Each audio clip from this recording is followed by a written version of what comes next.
उदय भाई साहब की तरफ सामने में आपके बैठे उदय यादव जी। उदय भैया ये बहुत सुंदर डॉक्टर साहब हमर शुरू से वही जगह पर कुर्सी आगू पाछू जरूर होय छै, लेकिन देख रहल छथिन माधव भैया डॉक्टर साहब असगरे आयल छथि कि दुनू गोटा छथि सो को पूछ लियौ ने ई सब अहाँ पूछबै की भैया हम त असगरे देखे छियै असगर बुझबै हो कि गोरिया चांद के अजोरिया नियन गोर बारू हो। हेलो डॉक्टर साहब गोरिया चांद के अजोरिया नियन गोर बारू हो। तोहर जोर केहू नहीं है बेजोर बारू हो। तोहर जोर केहू नहीं है बेजोर बारू हो। गोरिया चांद के अजोरिया नियन गोर बारू हो। गोरिया चांद के अजोरिया नियन गोर बारू हो। तोहर जोर केहू नहीं है बेजोर बारू हो। तोहर जोर केहू नहीं है बेजोर बारू हो।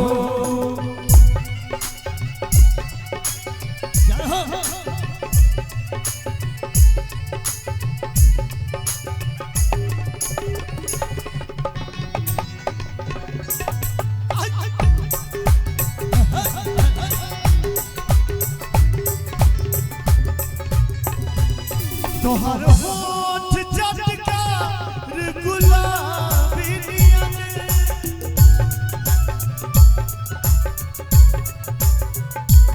तोहर होठ चटकार गुलाबी नियन।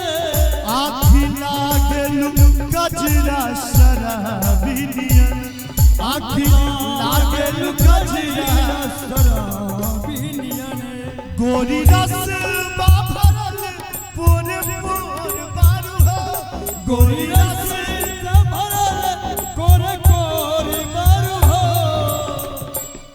तोहर जो केहू नहीं है बेजोर बारू हो।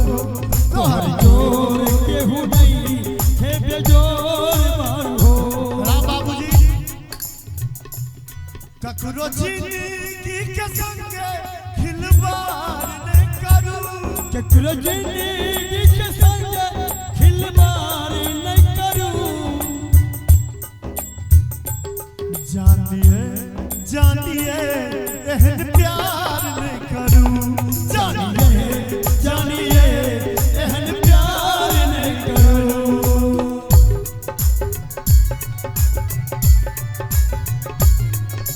बाबा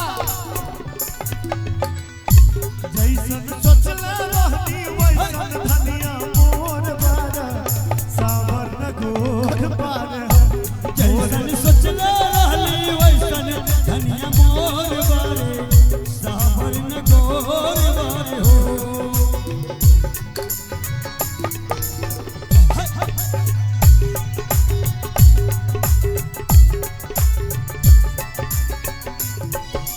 प्रेम केलो हम हृदय से तक्कर आहा बोल न देलो। जोड़ के दोसर संग में नाता आहा नीक न केलो।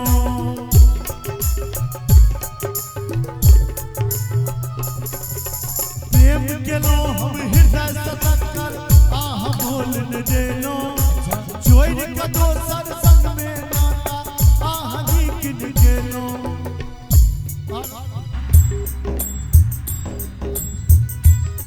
उपकार जो न केलो अपकार न करू। उपकार जो न केलो अपकार न करू। जानिए एहन प्यार न करू। जानिए एहन प्यार न करू। ककरो जिंदगी के संगे खिलवाड़ न करू। ककरो जिंदगी के संगे खिलवाड़ न करो। जानिए एहन प्यार नहीं करूं।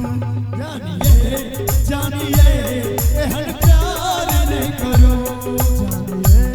जानिए जानिए एहन प्यार नहीं करूं।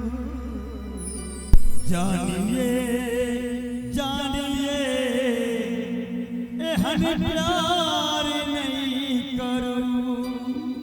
चाहो बड़का भैया के जुदा ताली होबक चाहिए।